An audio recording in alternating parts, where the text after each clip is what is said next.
ಮಾಧ್ಯಮ ಮಿತ್ರರೇ, ಡಿಟೆಕ್ಟಿವ್ ತೀಕ್ಷ್ಣ ತಂಡದವರೇ, ಪ್ರಿಯಾಂಕಾ ಮೇಡಮ್ರವರೇ, ನಿರ್ದೇಶಕರೇ, ಎಲ್ರಿಗೂ ಹೃತ್ಪೂರ್ವಕ ನಮಸ್ಕಾರಗಳು. First of all thank you Trivikram sir, ಈ ಮೂವಿಯಲ್ಲಿ ನನಗೆ ಒಂದು ಅಪಾರ್ಚುನಿಟಿ ಕೊಟ್ಟಿದ್ದಕ್ಕೆ. It means a lot.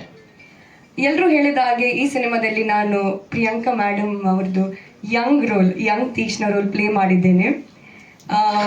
Director sir ಬಂದು ಕತೆ ಹೇಳುವಾಗ ಅವರು ಹೇಳಿದರು, ಒಂದು ಓದು ಬರಹ ಗೊತ್ತಿಲ್ಲದ ಒಂದು ಹುಡುಗಿ ಡಿಟೆಕ್ಟಿವ್ ಆಗ್ತಾಳೆ ಅಂತ. And this movie is filled with suspense and mainly ಒಂದು ಫೀಮೇಲ್ ಸೆಂಟ್ರಿಕ್ ಮೂವಿ. ಸೊ ನನಗೆ ಕತೆ ತುಂಬ ಇಷ್ಟ ಆಯಿತು. ಅದಕ್ಕಿಂತ ಜಾಸ್ತಿ ಡೈರೆಕ್ಟರ್ ಸರ್ ನನಗೆ ಹೇಳುವಾಗ ನಾನು ಪ್ರಿಯಾಂಕಾ ಮೇಡಮ್ ಜೊತೆ ಕೆಲಸ ಮಾಡ್ತೇನೆ ಅಂತ, ಎಸ್ಪೆಷಲಿ ಅವರದೇ ಯಂಗ್ ತೀಕ್ಷ್ಣ ರೋಲ್ ಪ್ಲೇ ಮಾಡ್ತೇನೆ ಅಂತ, I was in the cloud 9 ಅಂತ ಹೇಳ್ಬಹುದು. It was a proud moment for me. ಯಾಕೆಂದರೆ ಚಿಕ್ಕ ವಯಸ್ಸಿನಿಂದಲೇ ಅವ್ರದ್ದು H2O ಸಿನಿಮಾದು ಹೂವೆ ಹಾಡನ್ನು ಕೇಳಿ I was your big fan ma'am. So ನಮ್ಮ ಮಂಗಳೂರಲ್ಲಿ ನಿಮಗೆ ತುಂಬ ಫ್ಯಾನ್ಸ್ ಇದ್ದಾರೆ. ನೀವು ಅಟ್ಲೀಸ್ಟ್ ಒಂದ್ಸಲ ಮಂಗಳೂರಿಗೆ ಬರಲೇಬೇಕು ಮ್ಯಾಮ್. ಹೌದಾ? Okay, sure ma'am. Thank you so much for the support and it's my honour to work with you ma'am. ಹಾಗೆ ನಾನು ಮಾತಾಡುವ ಶೈಲಿ ಮಂಗಳೂರು ಕನ್ನಡ, ಬಟ್ ಈ ಸಿನಿಮಾಕ್ಕಾಗಿ ಬೆಂಗಳೂರು ಕನ್ನಡ ಬೇಕಾಗಿತ್ತು. ಸೊ ಡೈರೆಕ್ಟರ್ ಸರ್ ಅವರು ನನಗೆ ತುಂಬ ಪ್ರಾಕ್ಟೀಸ್ ಕೊಟ್ಟಿದ್ದಾರೆ, ತುಂಬ ಹೆಲ್ಪ್ ಮಾಡಿದ್ದಾರೆ, ತಾಳ್ಮೆಯಿಂದ ನನಗೆ ಮಾರ್ಗದರ್ಶನ ನೀಡಿದ್ದಾರೆ. ಸೊ ಮತ್ತೊಮ್ಮೆ thank you sir, thank you Trivikram sir. ಹಾಗೆ ಎಲ್ಲರಿಗೂ ನಮಸ್ಕಾರ. ತುಂಬ ಧನ್ಯವಾದ ಇವತ್ತು ಬಂದಿದ್ದಕ್ಕೆ. ನಿಮ್ಮೆಲ್ಲರೂ ನೋಡಿ ತುಂಬ ಖುಷಿ ಆಗ್ತಿದೆ. ನಿಜವಾಗ್ಲೂ ಒಂದು ಸಂಭ್ರಮ ಅನಿಸ್ತಾ ಇದೆ. 50th ಸಿನಿಮಾ ಆಗ್ಬಿಟ್ಟಿದೆ ಅಂತ ನನಗೆ ಒಂದು ಶಾಕು. ಬಿಕಾಸ್ ನಾನಿನ್ನೂ ತುಂಬ ಕಲಿಬೇಕು ಅನಿಸ್ತಿದೆ. I am still a student of cinema. But ತುಂಬಾ ಖುಷಿ ಆಗ್ತಿದೆ, especially to share this dais with all these wonderful people. Muni Prasanna ಅವ್ರಿಗೆ ತುಂಬ ಮಿಸ್ ಮಾಡ್ತಾ ಇದ್ದೀವಿ. ಅವರು ತುಂಬ ಒಂದು ಪಿಲ್ಲರ್ ಥರ ನಿಂತಿದ್ರು. ಈ ಮೂವಿ ಕಂಪ್ಲೀಟ್ ಆಗಬೇಕು, ಲಾಸ್ಟ್ ಮಂತ್ವರೆಗೂ ನನ್ನ ಹತ್ರ ತುಂಬ ಮಾತಾಡ್ತಾ ಇದ್ರು ರಿಲೀಸ್ ಮಾಡಬೇಕಂತ. ಇವತ್ತು ಅವರು ಹಾಸ್ಪಿಟಲಲ್ಲಿ ಇದ್ದಾರೆ. So I hope and pray that he gets well soon. And ಖಂಡಿತ ಪುರುಷೋತ್ತಮ್ ಅವರು, thank you so much for your support also to release this film. 50ನೇ ಮೂವಿ ಅಷ್ಟು ಈಸಿ ಅಲ್ಲ actually. Every movie like ma'am said ಒಂದು team work ಖಂಡಿತ. So ನಿಮ್ಮ ಜೊತೆಲಿ, ಈ ಟೀಮ್ ಜೊತೆಲಿ like it's all a journey. So ಒಂದು ದೊಡ್ಡ ಫ್ಯಾಮಿಲಿ ಕ್ರಿಯೇಟ್ ಆಗಿತ್ತು. ಆಲ್ಮೋಸ್ಟ್ 25 ವರ್ಷದ ಜರ್ನಿ ನಂದು ಮೂವೀಸ್ನಲ್ಲಿ. So I have a huge family and ಆ ಫ್ಯಾಮಿಲಿ ಸಪೋರ್ಟಿಂದಾನೇ I think it was possible that ನನ್ನ 50th ಮೂವಿ ಆಗಿದೆ. So thank you so much ನಿಮ್ಮೆಲ್ರಿಗೆ. ಆ್ಯಂಡ್ ನಂದು ಪ್ರತಿಯೊಂದು ಮೂವಿ ಟೀಮ್ಸ್ಗೆ ನಾನು ಥ್ಯಾಂಕ್ ಹೇಳೋದಕ್ಕೆ ಇಷ್ಟಪಡ್ತೀನಿ ಇವತ್ತು. ಬಿಕಾಸ್ ಅವರಿಂದನೇ ಇದು ಸಾಧ್ಯ ಆಗಿತ್ತು ನನಗೆ. And also my family, because ಖಂಡಿತ ಉಪೇಂದ್ರ ಅವರು ನಮ್ಮ ಮಕ್ಕಳು ತುಂಬ ಸಪೋರ್ಟ್ ಮಾಡ್ತಿದ್ದಾರೆ. ನನ್ನ ಮದುವೆ ನಂತರ ಮತ್ತೆ ಮೂವೀಸ್ ಮಾಡ್ತೀನಿ ಅಂತ ನನಗೆ ಆ್ಯಕ್ಚುಲಿ ಅದು ಗೊತ್ತಿರಲಿಲ್ಲ ಆ್ಯಂಡ್ ಅನ್ಕೊಂಡಿರಲಿಲ್ಲ. ಸೊ ನಾನು ತುಂಬ I just follow my heart. ಮದುವೆ ಅದೇ, ಆಮೇಲೆ ಒಂದಷ್ಟು ಆಫರ್ಗಳು ಬಂತು. ಓಕೆ ಮಾಡೋಣ, ಇದು ಟ್ರೈ ಮಾಡೋಣ, ಅದು ಟ್ರೈ ಮಾಡೋಣ ಅಂತ ಒಂದು ವಿತ್ ಮೈ ಗಟ್ ಫೀಲಿಂಗ್ ಮುಂದೆ ಹೋಗಿದ್ದೀನಿ. ಆ್ಯಂಡ್ ಅದ್ರ ಜೊತೆಲಿ ಆಡಿಯನ್ಸ್ ಸಪೋರ್ಟ್ ಸಿಕ್ಕಿದೆ. ನೀವು ತುಂಬ ಸಪೋರ್ಟ್ ಮಾಡಿದ್ದೀರ. ಆಲ್ಮೋಸ್ಟ್ ಎಲ್ಲರದ್ದು ಹೆಸರುಗಳು ಗೊತ್ತಿದೆ ನನಗೆ ಇಲ್ಲಿ ಉಪಸ್ಥಿತ ಆಗಿರೋದು. ಸೊ ಆ ಥರ ಒಂದು ಸ್ಟ್ರಾಂಗ್ ಫ್ಯಾಮಿಲಿ ಇದೆ ನನಗೆ. So I feel very blessed. And after ಮದುವೆ ನಂತರ ನನ್ನ ಜರ್ನಿಯಲ್ಲಿ ನನಗೆ ತುಂಬ ಒಳ್ಳೆ ಸ್ಕ್ರಿಪ್ಟ್ ಸಿಕ್ಕಿದೆ. So I feel very lucky. Mummy, Devaki, Ugravatar and 1980. So ಇಂಥವು ಆಮೇಲೆ ಲೈಫ್ ಇಸ್ ಬ್ಯೂಟಿಫುಲ್ ಇನ್ನೊಂದಷ್ಟು ಬರೋದಿದೆ. ಬಟ್ ಈ ಥರ ಸ್ಕ್ರಿಪ್ಟ್ಗಳು ಬರೋದು ಇದೆಯಲ್ಲ, ಅದು ತುಂಬ ಮುಖ್ಯ. ಸೊ ನಾನು ಆಯ್ಕೆಯಾಗಿ ನನಗೆ ಆಸೆ ಇರುತ್ತೆ, ಬಟ್ ಮೇಕರ್ಸು ನನ್ನನ್ನು ಆಯ್ಕೆ ಮಾಡಿ ಈ ಥರ ಪಾತ್ರಗಳ ಮಾಡ್ಬೋದು, ಇದು ಬಿಸ್ನೆಸ್ ಆಗ್ಬೋದು ಅಂತ ಒಂದು ಅನ್ಕೋಬೇಕು, ಆವಾಗನೇ ಮೂವೀಸ್ ಆಗೋದು. ಸೊ ಹಾಗೆ ಈ ಮೂವಿ ರಘು ನನ್ನ ಹತ್ರ ಬಂದಾಗ, ಹಿ ವಾಸ್ ವರ್ಕಿಂಗ್ ಇನ್ ಉಗ್ರಾವತಾರ್, ನನಗೆ ತುಂಬ ಖುಷಿ ಆಯಿತು. ಯಾಕಂದರೆ ಇದು ಬರೀ ಫಿಸಿಕಲ್ ಸ್ಟ್ರೆಂತ್ ಅಲ್ಲ, ಒಂದು ಇಂಟೆಲಿಜೆನ್ಸ್ ಮೇಲೆ ಹೋಗುತ್ತೆ. ಸೊ ಅದು ತುಂಬ ಇಂಪಾರ್ಟೆಂಟ್ ಹೆಣ್ಮಕ್ಳಿಗೆ. So we always think that our male counterparts ಅವ್ರು ನಮ್ಗಿಂತ ಫಿಸಿಕಲಿ ಸ್ಟ್ರಾಂಗ್ ಆಗಿರ್ತಾರೆ. ಬಟ್ ಈ ಇಂಟೆಲಿಜೆನ್ಸ್ ಇಸ್ ತುಂಬಾ ಮುಖ್ಯ ಯಾವುದೋ ಒಂದು ಪ್ರೊಫೆಷನ್ದಲ್ಲಿ ಆಗಲಿ. So I think this Teekshna represents that. Teekshna ಅರ್ಥನೋ ಇಂಟೆಲಿಜೆನ್ಸ್ ಅಂತ, if I'm not mistaken. So especially ಹೆಣ್ಮಕ್ಳಿಗೆ like your daughter over here. So ನಂದು ದಿಶಾನಿ. ಸೊ ದಿಶಾನಿ ಥರ ಹೆಣ್ಮಕ್ಳಿಗೆ they are my target audience. That ಈ ಥರ ಚಿಕ್ಕ ಮಕ್ಕಳಿಗೆ ಕಮ್ ಆನ್ ಸ್ಟೇಜ್. ನಮಗೆ ಒಂದು ಸೂಪರ್ ಹೀರೋ ಅಂದರೆ ನಾವು ಯಾವಾಗ ಸ್ಪೈಡರ್ ಮ್ಯಾನ್, ಸೂಪರ್ ಮ್ಯಾನ್ ಏನೋ ಒಂದು ಅನ್ಕೊಂತೀವಿ. So for girls like her, ಕಮ್ಮಿ Dishani, for girls like her we need representation. Like ದಿಶಾನಿಗೆ ಯಾರೋ ಸೂಪರ್ ಹೀರೋ ಆಗ್ಬೋದು ಅಂತ. ಸೊ ದೀಸ್ ಕೈಂಡ್ ಆಫ್ ಚಿಲ್ಡ್ರನ್ಗೆ ಮೂವೀಸ್ ಆಗ್ಬೇಕು ಅಂತ ನನಗೆ ತುಂಬಾ ಆಸೆ ಇದೆ. ಮಕ್ಕಳು ನೋಡಿ ಸ್ಫೂರ್ತಿ ಪಡೋದು, ಒಂದು ಮಾದರಿಯಾಗಿ ತಗೊಳ್ಳೋದು ಕ್ಯಾರೆಕ್ಟರ್ಸ್ ನಾವು ಸಿನಿಮಾದಲ್ಲಿ ರೆಪ್ರೆಸೆಂಟ್ ಮಾಡಬೇಕು. ಬಿಕಾಸ್ ಇತ್ತೀಚೆಗೆ ತುಂಬಾ ಮೂವೀಸ್ ಅಲ್ಲಿ ಹೆಚ್ಚಾಗಿ ನಾವು ವೈಲೆನ್ಸ್ ತೋರಿಸ್ತೀವಿ, ಹೆಚ್ಚಾಗಿ ನಾವು ಬೇರೆ ರೀತಿ ಅಡಲ್ಟ್ ಕಾಂಟೆಂಟ್ ಕೂಡ ಬರುತ್ತೆ. ಸೊ ನನ್ನ ಅನಿಸಿಕೆ ದಟ್ ಈ ತರ ಮಕ್ಕಳಿಗೆ ಕೂಡ ಮೂವೀಸ್ ಬರಬೇಕು. ಅವ್ರ ಒಂದು ಅಪ್ಪ ಅಮ್ಮ ಜೊತೆ ಹೋಗಿ ಒಂದು ಮೂವಿ ನೋಡ್ಬೇಕಂತ, ನಾವು ಒಂದು ಇಡೀ ಫ್ಯಾಮಿಲಿ ಹೋಗಿ ಒಂದು ಮೂವಿ ನೋಡ್ಬೇಕು, ಖುಷಿ ಪಟ್ಟು ಬರ್ಬೇಕು ಅಂತ ಒಂದು ಇರಬೇಕು. ಆಲ್ರೆಡಿ ನಿಮ್ಗೆ ಎಲ್ರಿಗೂ ಗೊತ್ತಿದೆ ದಟ್ ಒಂದು ಜನರೇಷನ್ಗೆ ಲಾಟ್ ಆಫ್ ಇಮೋಷನಲ್ ಇನ್ಸ್ಟೆಬಿಲಿಟಿ ಆಗ್ತಿದೆ. There is a lot of suicides, murders ನಾವು ಪ್ರತಿಯೊಂದು ದಿವಸ ಸೋಷಿಯಲ್ ಮೀಡಿಯಾದಲ್ಲಿ ನೋಡ್ತಾನೆ ಇರ್ತೀವಿ. So I feel that this emotional disbalance is happening because of so many things that they're watching online on their phone, which is inappropriate ಅವ್ರ ಏಜ್ಗೆ, ಅದು ತಕ್ಕಂತ ಏಜ್ಗೆ ಅಲ್ಲ. ಸೊ ಹಾಗಾಗಿ ನಮ್ಮ ಜವಾಬ್ದಾರಿ ಇದೆ. ನಾವು ಸಿನಿಮಾದಲ್ಲಿ ನಾವು ಲಿಬರ್ಟೀಸ್ ತಗೋಬಹುದು, ಬಟ್ ಇನ್ನೊಂದು ಆಡಿಯನ್ಸ್ಗೆ ಕೇಟರ್ ಮಾಡೋದು ಜವಾಬ್ದಾರಿ ನಮ್ದು ಇದೆ. ಸೊ ಖಂಡಿತ like her age group will definitely enjoy this movie. ಅಲ್ಲಿಂದ ಅವ್ರಿಗೆ ಒಂದು ಸ್ಟ್ರೆಂತ್ ಸಿಗೋದು, ಒಂದು ಖುಷಿ ಪಡೋದು, ಒಂದು ರೋಲ್ ಮಾಡೆಲ್ ಸಿಗೋ ಥರ ನಾವು ಮಾಡಬೇಕು. Because movies are very very powerful. And ನಾನು ಖುಷಿ ಪಡ್ತಿದ್ದೆ ದಟ್ ಈ ನಮ್ಮ ಮೂವಿಗೆ ಒಂದು ಸೆನ್ಸರಲ್ಲಿ ಕಟ್ ಸಿಗ್ಲಿಲ್ಲ, ಒಂದು ಮ್ಯೂಟು ಮಾಡಿಲ್ಲ, ಒಂದು ಕಟ್ಟಿರ್ಲಿಲ್ಲ. ಸೊ ನಾವು ಹೇಗೆ ಕಲ್ಸಿದೀವಿ ಹಂಗೆ ಬಂದಿದೆ ಮೂವಿ. ಸೊ ತುಂಬ ಖುಷಿ ಆಗ್ತಿದೆ. ಮೇಡಮ್, ಎಲ್ಲರಿಗೂ ನಾನು ಧನ್ಯವಾದಗಳನ್ನ ಹೇಳಕ್ಕೆ ಇಷ್ಟಪಡ್ತೀನಿ ಈ ಮೂಲಕ. Hearty congratulations to you 50th ಮೂವಿಗೆ. ತುಂಬ ಒಳ್ಳೆ ಕಥೆನ ಆಯ್ಕೆ ಮಾಡ್ಕೊಂಡಿದ್ದಾರೆ 50th ಮೂವಿಲಿ. ತುಂಬ ಚೆನ್ನಾಗಿ ಮೂಡ್ ಬಂದಿದೆ ಇವ್ರ ಪಾತ್ರ. ಓವರ್ ಆಲ್ ಸಿನಿಮಾ ಇದರಲ್ಲಿ ನಂದು ಹೌದು, ಅಫ್ಕೋರ್ಸ್ ಇವ್ರು ಹೇಳ್ದ ಹಾಗೆ ಎಮೋಷ್ನಲ್ ಪಾತ್ರನೇ. ಆದರೆ ಸಂಪೂರ್ಣವಾಗಿ ಅದನ್ನೇ ಅಂತ ನಾವು ಹೇಳೋಕ್ಕಾಗಲ್ಲ. ಯಾಕೆಂದರೆ ಶುರುವಾಗೋದು ಹಾಗೆ, ಕತೆ ಮೂಲಕನೂ ಅಷ್ಟೇ, ಪಾತ್ರದ ಮೂಲಕನೂ ಅಷ್ಟೇ. ಶುರುವಾಗೋದು ಎಮೋಷ್ನಲಿನೇ ಶುರುವಾದರೂ ಆಮೇಲೆ ಅದು ಏನೇನು ಚಾಲೆಂಜಸ್ನ ಫೇಸ್ ಮಾಡ್ತಾ ಹೋಗುತ್ತೆ, ಹೇಗೆ ಒಂದು ಹೆಲ್ಪ್ಲೆಸ್ ಮದರ್ ಟರ್ನ್ ಆಗ್ತಾ ಹೋಗ್ತಾಳೆ ಅನ್ನೋದೇ ಕಥೆಯ ಸಾರಾಂಶ ಆಗ್ತಾ ಹೋಗುತ್ತೆ ನನ್ನ ಪಾತ್ರದ ಕಡೆಗೆ.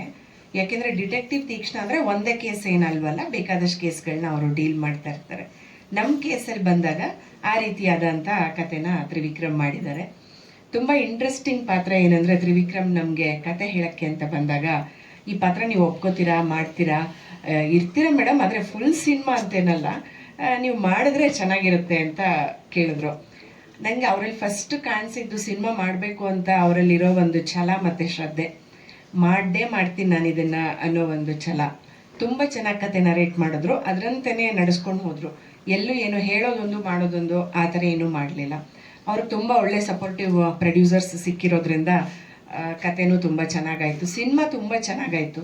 ಕಷ್ಟಪಟ್ಟು ಮಾಡಿದ್ರು ಎಲ್ಲರೂ ಸಪೋರ್ಟಿವ್ ಆಗಿ. ಅವ್ರ ಬೆನ್ನ ಹಿಂದೆ ತುಂಬ ಜನ ಇದ್ದಾರೆ, ಈಗಲೂ ಎಲ್ಲ ಅಲ್ಲಿ ನಿಂತ್ಕೊಂಡಿದ್ದಾರೆ. ಕೌಶಿಕ್ ನನ್ನ ಮಗನ ಪಾತ್ರ ಮಾಡಿದ್ದಾನೆ, ಅವನು ಅಲ್ಲೇ ನಿಂತ್ಕೊಂಡಿದ್ದಾನೆ, ತುಂಬ ಒಳ್ಳೆ ಆ್ಯಕ್ಟರ್ ಅವನು ಕೂಡ. ಈ ಸಿನಿಮಾ ಒಂದು ಚೆನ್ನಾಗಿ ಮೂಡ್ ಬರಬೇಕು ಅಂದರೆ ಒಂದು ತಂಡದ ಸಹಾಯ ಮುಖ್ಯ ಅಂತ ಆಗುತ್ತಲ್ವಾ. ಹಾಗೆ ಇದು ತುಂಬ ಒಳ್ಳೆ ತಂಡ ಕಟ್ಟಿ ಅದನ್ನು ತಾಳ್ಮೆಯಿಂದ ಬೆಳೆಸ್ಕೊಂಡು ಹೋಗಿದ್ದಾರೆ. ಇಷ್ಟು ದಿನ ತಾಳ್ಮೆಯಿಂದ ಕಾದಿದ್ದೀವಿ ಎಲ್ಲರೂ ಈ ಸಿನಿಮಾಕ್ಕೆ ಒಳ್ಳೆ ಯಶಸ್ಸು ಸಿಗಲಿ ಅಂತ. ಅದು ನಿಮ್ಮೆಲ್ಲರ ಮೂಲಕ ಆಗಬೇಕು. ನಿಮ್ಮ ಎಲ್ಲರ ಬೆಂಬಲ, ಪ್ರೋತ್ಸಾಹ ಸಿನಿಮಾದ ಮೇಲೆ ಎಷ್ಟಿರುತ್ತೋ ಆದಷ್ಟು ಬೇಗ ಅದು ಜನಕ್ಕೆ ರೀಚ್ ಆಗುತ್ತೆ. ನಾವೆಲ್ಲ ಏನೇ ಹೇಳ್ಕೊಬೋದು, ಆದರೆ ನಿಮ್ಮಗಳ ಪವರ್ ತುಂಬಾ ಮುಖ್ಯ. ಪ್ರೊಡ್ಯೂಸರ್ ಎಷ್ಟು ಮುಖ್ಯನೋ ಪತ್ರಿಕಾ ಮಾಧ್ಯಮದವರು ಅಷ್ಟೇ ಮುಖ್ಯ ಆಗ್ತೀರಾ ಸಿನಿಮಾನ ಜನಕ್ಕೆ ಮುಟ್ಸೋದಕ್ಕೆ, ಗೆಲ್ಲಿಸೋದಕ್ಕೆ. ದಯಮಾಡಿ ಇದರಲ್ಲಿ ನಮ್ಮ ಸಾಥ್ ಕೊಡಿ. ನಿಮಗೆ ನಿರಾಶೆ ಆಗೋದಿಲ್ಲ, ನಿಮಗೆ ಬೇಜಾರು ಆಗೋದಿಲ್ಲ. ಒಳ್ಳೆ ಸಿನಿಮಾ ನಾವು ಪ್ರೋತ್ಸಾಹ ಮಾಡಿದ್ದೀವಿ ಅನ್ನೋ ಖುಷಿ, ನಂಬಿಕೆ ನಿಮ್ಗಿರುತ್ತೆ. Thank you so much. Thank you Aruna. ಈ ಸಿನಿಮಾದ ಬಗ್ಗೆ ಇನ್ನೂ ಮಾತಾಡೋರಿದ್ದಾರೆ, ಮೇಡಮ್ ಮಾತಾಡ್ತಾರೆ, ಡೈರೆಕ್ಟ್ರು ಮಾತಾಡ್ತಾರೆ. ಈ ಜಾನರ್ ಬಗ್ಗೆ ನನಗೆ ಬಹಳ ಕುತೂಹಲ ಆಯಿತು. ಡಿಟೆಕ್ಟಿವ್ ತೀಕ್ಷ್ಣ ಏನು ಮಹಿಳಾ ಪತ್ತೆದಾರಣಿ, ಇದ್ರ ಬಗ್ಗೆ ಸ್ವಲ್ಪ ಜಸ್ಟ್ ಒಂದಿಷ್ಟು ಗೂಗಲಲ್ಲಿ ಹುಡುಕಾಟ ನಡೆಸಿದೆ. ನೋಡಿ, ಇಂಡಿಯಾದಲ್ಲಿ 1980ನೇ ಇಸ್ವಿನಲ್ಲಿ ರಜನಿ ಅನ್ನೋರು, she was the first female detective, Rajani Pandit ಅಂತ. 1980s ಅವ್ರ ರೆಕಾರ್ಡು ಇದುವರೆಗೂ 80,000 ಕೇಸಸ್ನ ಹ್ಯಾಂಡಲ್ ಮಾಡಿದ್ದಾರೆ. The biggest private detective. ಆಮೇಲೆಲ್ಲ ಭಾಳಷ್ಟು ಜನ ಬಂದರು. ಎನಿವೆ, ಜಸ್ಟು ಅವರನ್ನು ಜ್ಞಾಪಿಸ್ಕೊಳ್ಳೋದಕ್ಕೆ. ಅಂದರೆ ಈ ಜಾನರ್ ಹೆಂಗೆ ಶುರು ಆಯಿತು, ಆ್ಯಕ್ಚುಯಲ್ ರಿಯಲ್ ಲೈಫಲ್ಲಿ ಆ ಥರದವ್ರು ಬೇಕಾದ ಜನ ಇದ್ದಾರೆ. ಇನ್ನು ಬೇರೆ ಬೇರೆ ಕಡೆನೂ ಅಂದರೆ ಬೇರೆ ಬೇರೆ ದೇಶದಲ್ಲೂ ಇದ್ದಾರೆ. ನಮ್ಮ ಕನ್ನಡದಲ್ಲಿ ಅಫ್ಕೋರ್ಸ್ ನಾನು ಸುಮಾರು ಹೆಸರುಗಳು ಮಾಡ್ತಿರ್ಬೋದು ಅಥವಾ ಜ್ಞಾಪಕ ಇಲ್ಲದೆ ಇರ್ಬೋದು. ನನಗೆ ಜ್ಞಾಪಕ ಇದ್ದಾಗೆ ಮಾಲಾಶ್ರೀ ಅವರು ಈ ಥರದೊಂದು 2-3 ಸಿನಿಮಾಲಿ ಪೊಲೀಸ್ ಪಾತ್ರಗಳು ಮಾಡಿದರು. ಲೇಡಿ ಕಮಿಷನರು, ಲೇಡಿ ಪೊಲೀಸ್, ಯುವತಿ ಸಾರ್ಟ್ ಆಫ್ ಡಿಟೆಕ್ಟಿವ್ ಮಾಡಿದರು. ನಾನೊಂದು ಸಿನಿಮಾ ಮಾಡಿದ್ದೆ, ಡಾಟರ್ ಆಫ್ ಪಾರ್ವತಮ್ಮ ಅಂತ, ಐ ಥಿಂಕ್ ಹರಿಪ್ರಿಯಾ ಶಿವತಿ ಸಾರ್ಟ್ ಆಫ್ ಡಿಟೆಕ್ಟಿವ್. ಆಮೇಲೆ ನೀವು ಮಾಡಿದ್ರಿ. ಇದಕ್ಕೆ ಹಿಂದೆ ನಿಮ್ಮ ದೇವಕಿ ಸಿನಿಮಾದಲ್ಲಿ ಪ್ರೈವೇಟ್ ಡಿಟೆಕ್ಟಿವ್ ಅಫ್ಕೋರ್ಸ್ ಕತೆ ಈಗ ಬಂದು ಹೋಗಿರೋದು ಹೇಳ್ಬೋದು. 2 ಅವರ ಮಗಳನ್ನು ಕಿಡ್ನ್ಯಾಪ್ ಮಾಡಿದ ಕಿಲ್ಲರ್ಸ್ನ ಹುಡುಕಾಟ ಮಾಡುವಂಥ ಒಂದು ಅಲ್ಲ ಇಫ್ ಐ ಕರೆಕ್ಟ್. ಹಾಂ, ಅದೇ ತಾಯಿ. ಬಟ್ ಹೌ ಶಿ ಅವರು ಕಂಡು ಹಿಡಿದ್ರು ಅಂತ ಅಂದರೆ you can say your detected the case. Yeah, that's what. And of course detective Teekshna, ಟೈಟ್ಲಲ್ಲೇ ಇದೆ ತೀಕ್ಷ್ಣ ಅಂತ, ಅಂದರೆ ತೀಕ್ಷ್ಣ ಬುದ್ಧಿಯ ಡಿಟೆಕ್ಟಿವ್. ಸೊ ಅಂದರೆ ಚುರುಕು ಬುದ್ಧಿ, ತೀಕ್ಷ್ಣ ಬುದ್ಧಿ. ಒಂದು ಅಂದರೆ ಏನು, ಇವರು ಯಾವುದೋ ಒಂದು ಮರ್ಡರರು ಆ ಥರದ ಹುಡುಕಾಟ ನಡೆಸ್ತಾ ಇರಬೇಕಾದ್ರೆ ನ್ಯಾಚುರಲಿ ತೀಕ್ಷ್ಣ ಬುದ್ಧಿಯ ಡಿಟೆಕ್ಟಿವ್ ಇದ್ದರೆ ಆ ಕಿಲ್ಲರು ಅಥವಾ ಯಾರು ಇರ್ತಾರೆ ಖಂಡಿತವಾಗ್ಲೂ ತೀಕ್ಷ್ಣ ಬುದ್ಧಿ ಇರಲೇಬೇಕು ಅವರಿಗೆ. One step ahead of the crime R the police. So ನಮ್ಮ ಡೈರೆಕ್ಟರ್ ಬಗ್ಗೆ ಹೇಳ್ಬೇಕಂದ್ರೆ ಅವರು ಫೋನಲ್ಲಿ ಯಾರೋ ನಾವು ಹಿಂಗಂದ್ರೆ ಸೀರಿಯಲ್ ಥರ ಮಾತಾಡ್ತೀವಿ. ನಾ ಯಾರಿಗ ಫೋನ್ ಮಾಡಿದ್ರೆ ಹಲೋ ಹವರ್ ಯು, ಚೆನ್ನಾಗಿದ್ದೀರಾ, ಮನೇಲಿ ಎಲ್ಲ ಚೆನ್ನಾಗಿದ್ದಾರೆ ಹಂಗೆ ಮಾಡಿಬಿಟ್ಟು ಆಮೇಲೆ ನಾನು ಏನಕ್ಕೆ ಫೋನ್ ಮಾಡಿದ್ರು ಆ ಮಾಡ್ತಾ ಇದ್ವಿ. ಅವ್ರು ಹಂಗೆಲ್ಲ ಫೋನ್ ಮಾಡಿ ರೋಗ ಎಲ್ಲಿದ್ದೀರಾ, ಹೌದು ಹಿಂಗೆ ಹಂಗೆ ಟಕ್ಕನ್ ಕಟ್ ಮಾಡ್ತಾರೆ ಸರ್ ಅಂತ. ಮತ್ತೆ ನಾನು ಮಾತಾಡೋಂಗಿಲ್ಲ, ಅವ್ರು ಏನು ಬೇಕೋ ಅದು ಹೇಳ್ಬಿಟ್ಟು ಫೋನ್ ಕಟ್ ಮಾಡಿಬಿಡ್ತಾರೆ. ಮತ್ತೆ ನಾನೇನೋ ಮಾತಾಡ್ಬೇಕಂದ್ರೆ ಮತ್ತೆ ಫೋನ್ ಮಾಡಬೇಕು. ಸೊ ಅಲ್ಲಿಂದ ನಿಮ್ಗೆ ಗೊತ್ತಾಗುತ್ತೆ ಅವ್ರ ಮೈಂಡ್ಗೆ ಏನು ಬೇಕೋ ಅದು ಮಾತ್ರ ಮಾಡ್ತಾರೆ. ಸೊ ಈ ಮೂವಿ ಸೀರಿಯಲ್ ಥರ ಇರಲ್ಲ, ತುಂಬ ಶಾರ್ಟ್ಕಟ್ಟಲ್ಲಿ ಎಡಿಟರ್ ಹೇಳೋ ಥರ ಫುಲ್ ಫಾಸ್ಟ್ ಇರುತ್ತೆ. ಒಂಚೂರು ನೀವು ಅಲ್ಲಿದ್ರೂ ನಿಮಗೆ ಕತೆ ಅರ್ಥ ಆಗಲ್ಲ. ಸೊ ಆ ಥರ ಸ್ಪೀಡ್ ಕಟ್ಟಲ್ಲಿ ಮಾಡಿದ್ದಾರೆ. ಇದು ಟೀಸರ್ ನೋಡ್ಬೋದು, ಅದೂ ನಿಮಗೆ ಗೊತ್ತಾಗಿದೆ. ಮತ್ತು ನಮ್ಮದು ಮೇಡಮ್ ಅವ್ರಿಗೆ ಹೇಳಬೇಕು, ಯಾಕಂದರೆ ಅವರು ತುಂಬ thanks madam. I am very happy to share one more movie. ಅವ್ರ ಡೆಡಿಕೇಶನ್ ನಾನು ನೋಡಿದ್ದೀನಿ ಇನ್ನೊಂದು ಮೂವಿಯಲ್ಲಿ. ಇಬ್ರು ಒಂದು ಫೈಟ್ ಮಾಡಿದ್ವಿ ನಾವು. ಹುಡುಗರು ಫೈಟ್ ಮಾಡೋದಕ್ಕೆ ತುಂಬ ಯೋಚನೆ ಮಾಡ್ತೀವಿ, ಹಿಂಗೆ ಮಾಡ್ಬೋದಾ ಹಿಂಗನ್ನ ಹರ್ಟ್ ಆಗುತ್ತಾ ಅಂತ. ಅವ್ರು ಹಂಗೆಲ್ಲ ಬಂದು ಇದು ಮಾಡ್ಬೋದಾ ಮಾಡೋಣ, ಹಿಂಗೆ ಮಾಡ್ಬೋದಾ ಮಾಡೋಣ, ಆ ಥರ ಡೆಡಿಕೇಶನ್ ಮಾಡ್ತಾರೆ. ಮತ್ತೆ ಅವ್ರು ನಾವು ಹೊಡಿಬೇಕಂದ್ರೆ ಅವ್ರು ನಾನು ಕೇಳ್ತಾರೆ, ಸರ್ ಹಿಂಗೆ ಓಕೆನಾ ಇದು ಅಂತ. ಬೇರೆಯವ್ರಿಗೆ ಅವ್ರು ಕೇರ್ ತಗೊತಾರೆ, ಅವ್ರ ಮೇಲೆ ಅವ್ರು ಅದು ಯೋಚನೆ ಮಾಡಲ್ಲ, ಮಾಡ್ತೀನಿ ಅಂತ. ಸೊ ಅಂತ ಅವ್ರ ಡೆಡಿಕೇಶನು. ಸೊ ತುಂಬ thanks madam. I am sharing one of character in your movie. So ಇದು 50th ಮೂವಿ. 100% ಇದು ಒಂದು ಗೋಲ್ಡನ್ ಮೂವಿನ ಇರುತ್ತೆ ಮೇಡಮ್ಗೆ. ನಮ್ದು ಕನ್ನಡ ಇಂಡಸ್ಟ್ರಿಗೆ ಇದು ಒಂದು ಒಳ್ಳೆ, ಯಾಕಂದರೆ ಹೀರೋಯಿನ್ ಓರಿಯೆಂಟೆಡ್ ತುಂಬ ಕಮ್ಮಿ ಮೂವಿ ಬರ್ತಾ ಇದೆ. ಬಟ್ ಬರೋ ಮೂವಿ ಎಲ್ಲ ಇವಾಗ ಇನ್ನೂ ಜಾಸ್ತಿ ಬರಬೇಕು. ಯಾಕಂದರೆ ತುಂಬ ಹೀರೋಯಿನ್ಸ್ಗಳು ಬೇರೆ ಸಾಂಗ್ಸ್ಗಳಿಗೆ ಮತ್ತು ರೊಮ್ಯಾನ್ಸ್ ಮಾತ್ರ ಯೂಸ್ ಮಾಡ್ತಾರೆ. ಹಂಗೆಲ್ಲ ಹೀರೋಯಿನ್ಸ್ಗಳಿಗೆ ವ್ಯಾಲ್ಯೂ ಇರುತ್ತೆ ಅಂತ ಹೇಳ್ಬಿಟ್ಟು ಮಾಡಿರೋ ತ್ರಿವಿಕ್ರಮ್ ರಘು ಸರ್ಗೆ ತುಂಬ ಥ್ಯಾಂಕ್ಸ್ ಹೇಳ್ತಾ ಇದ್ದೀನಿ. ಸೊ ನಮ್ಮ ಥರ ಟ್ಯಾಲೆಂಟ್ ಅವ್ರಿಗೆ ಚೆನ್ನಾಗಿ ಯೂಸ್ ಮಾಡಿದ್ದಾರೆ. ನಮ್ಮ ಕ್ಯಾರೆಕ್ಟರ್ ಹೆಂಗಂದರೆ ಯಾರು ಯೋಚನೆ ಮಾಡಿದ್ರು ನಮ್ದು ನಾರ್ಮಲಾಗಿ ಯೋಚನೆ ಮಾಡಲ್ಲ, ಆ ಥರನೇ ಅವ್ರಿಗೂ ರೋಬೋ ಬಂದ್ರೆ ಅವ್ರು ಹಿಂಗೆ ಮಾಡೋಣ ಅಂತ ಅವ್ರು ಹೆಂಗೆ ಬೇಕೋ ಹಂಗೆ ಮಾಡಿದ್ದಾರೆ. ಸೊ ಈ ಮೂವಿ ನಾನು ಆ್ಯಕ್ಟ್ ಮಾಡೋ ಒಂದು 2-3 ಡೇಸ್ ನಾನು ಶೂಟಿಂಗಲ್ಲಿ ನಾನು ಊಟನೇ ಮಾಡಲ್ಲ, ಮನೇಲಿ ಊಟ ಮಾಡಲ್ಲ, ಶೂಟಿಂಗ್ ಸ್ಪಾಟ್ಲಿ ಊಟ ಮಾಡಲ್ಲ. ಏನಕ್ಕಂದರೆ ನನಗೊಂದು ಈ ಮೂವಿಲಿ ನೀವು ನೋಡಿರ್ಬೋದು, ಒಂದು ಗೋಲ್ಡ್ ಟೀತ್ ಹಾಕಿದ್ದಾರೆ. ಅದು ಒರಿಜಿನಲ್ ಆಗಿ ಆಗಬೇಕು, ಅದು ಫಿಟ್ಟಿಂಗ್ ಸಿಗಲ್ಲ, ಅದು ಲೇಟ್ ಆಗುತ್ತೆ ಅಂತ ಹೇಳ್ಬಿಟ್ಟು ಇದು ಡೆಂಟಲ್ಗೆ ಹೋಗಿ ಹಂಗೆ ಫಿಕ್ಸ್ ಮಾಡಿಬಿಟ್ರು. ನಾನು ಬಾಯಿ ಕ್ಲೋಸೇ ಮಾಡೋಕ್ಕಾಗಲ್ಲ, ಸೊ ಏನು ತಿನ್ನೋಕ್ಕಾಗಲ್ಲ. ಸೊ ತುಂಬ ಕಷ್ಟ ಆಯಿತು. 3 ಡೇಸಿಂದ ಬರೀ ನೀರು ಕೊಟ್ಟು ಜ್ಯೂಸ್ ಕೊಟ್ಟೆ ನಾನು ಈ ಮೂವಿ ನಾನು ಆ್ಯಕ್ಟ್ ಮಾಡಿದ್ದೀನಿ. ಸೊ ತುಂಬ ಖುಷಿ ಆಯಿತು. ಸೊ ಅದು ಸ್ಕ್ರೀನ್ ಮೇಲೆ ನೋಡೋದಕ್ಕೆ, ನನ್ನ ಕ್ಯಾರೆಕ್ಟರ್ ನೋಡೋದಕ್ಕೆ ತುಂಬ ಖುಷಿ ಆಯಿತು. ಸೊ ಇನ್ನೂ